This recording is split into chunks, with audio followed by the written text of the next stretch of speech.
And Morné, coming across to Australia, you feel that you've made a couple of mistakes. Perhaps, what would those be?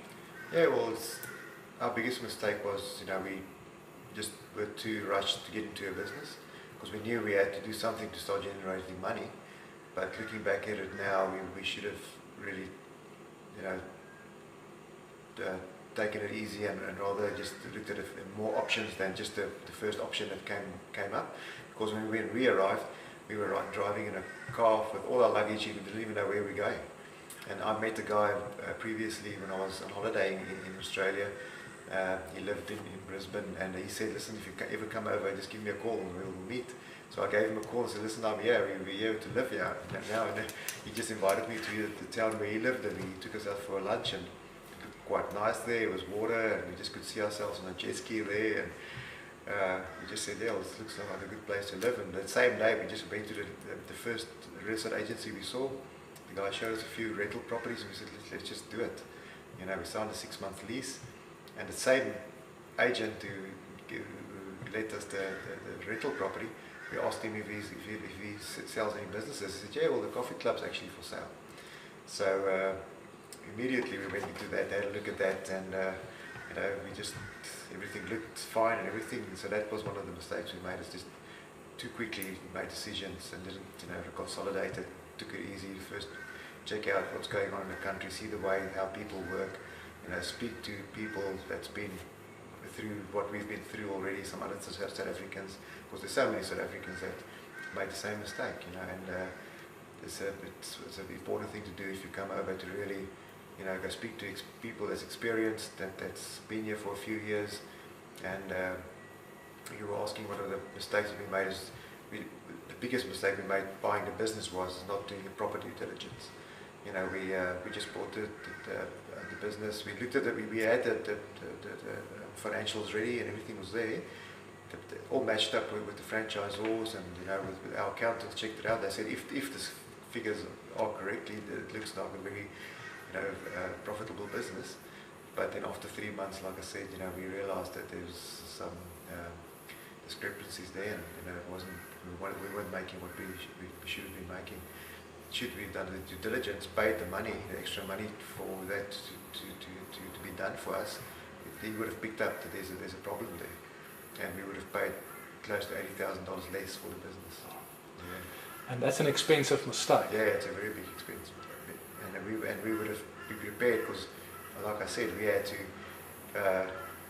get out of our nice clothes and jump into the kitchen 6 days a week. So that would have also been, if we saw what would have happened. The money was there for us to buy a decent business.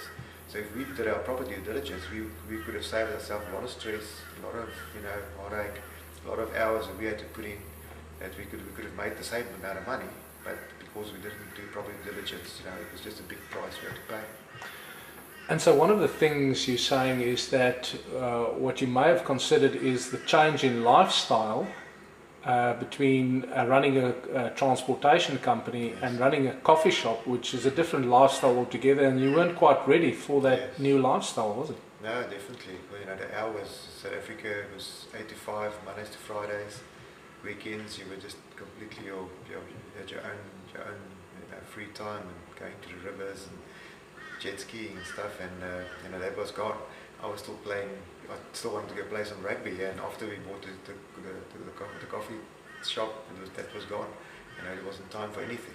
So we were really under pressure because of the big mistake that we made. And how would you describe the culture? In what way do you see the business culture different? Is there any difference, or is it pretty much the same as where you come from?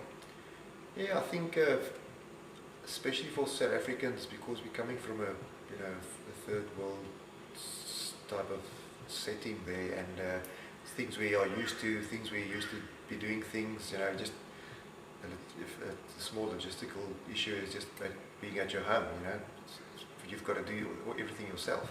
Just that there is a big step in your life.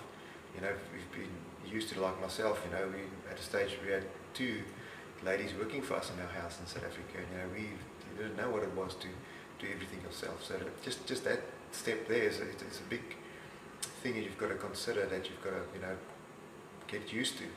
And then on top of that, you've got to, you know, you've got your business side of things, where also things, if you want to, what we had to do at a stage was we had to let people leave early, and we'll do all the cleaning work ourselves, just to save some money. So, you know, there's a few things there that you can definitely look at. You know, that's way more different than doing things in South Africa, because in South Africa you would just pay people to do it, because your wages, the type of wages you're paying there is from close to the comparison what you're paying people here.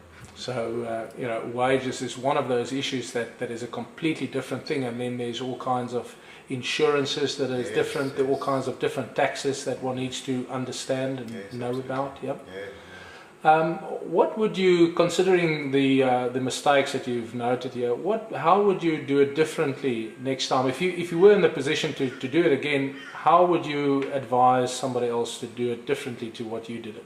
Yeah, I will definitely advise someone to come over and really come and relax and take your time and really connect with some South Africans that's here and that's walked the walk already, and it's got the experience. They'll know exactly, you know, where's the pitfalls, and like I mentioned before, if you buy a business, you know, get someone to do a proper due diligence for you, even if it costs you, it will look like it's going to cost you an arm and a leg, but it's really not. In the long term, it's going to save you a lot of pain and heartache and, you know, and some, you know, stress, to know exactly, because if you want to buy a business and you're happy to pay that type of money, just make sure that that's the return that you're going to get on that business, and to really just come and relax, you know, to take your time.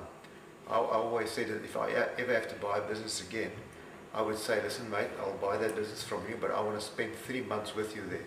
I want to see exactly how much money is coming in and how much money is going out. If you don't want to do it, I'm not interested in buying a business. And if he doesn't want to do it, then the alarm bells must go off anyway for you. So that's definitely something I would advise someone to definitely do. Very good. That's very good advice, and I'd certainly agree with that.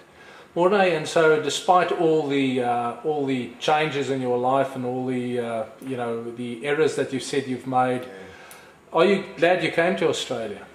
Yes, at the end of the day, you know, myself and my wife always speak about it, even though tough times, we had to go through a few tough times, and but if you just look at the quality of life that we've got, it's really a small price that we pay.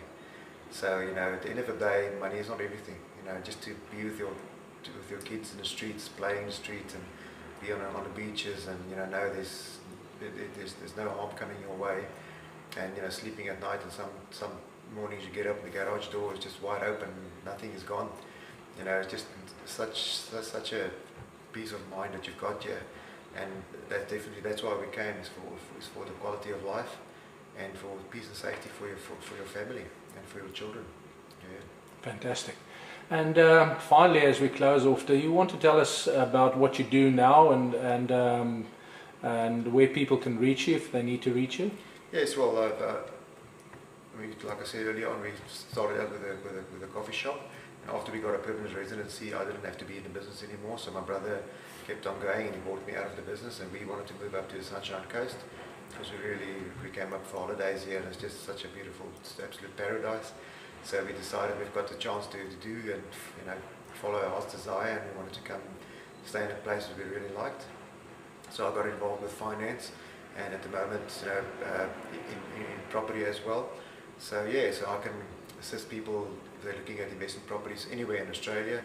You know, we've got stock all over all the major centres of Australia we can offer to them. And yes, it's a way that someone can, you know, even before they want to come to Australia, they can maybe get an investment so long, and, you know, even if they want to immigrate now, they can get the investment to immigrate, and we can gladly assist them in that. Yeah. Fantastic. Well, Morné, thank you very much for your time. I really appreciate that, and you know, we'll be having your contact details. So if people want to contact you, they're more than welcome to do that. Is that right? Yes, absolutely. Fantastic. Thank you very much. Pleasure, man.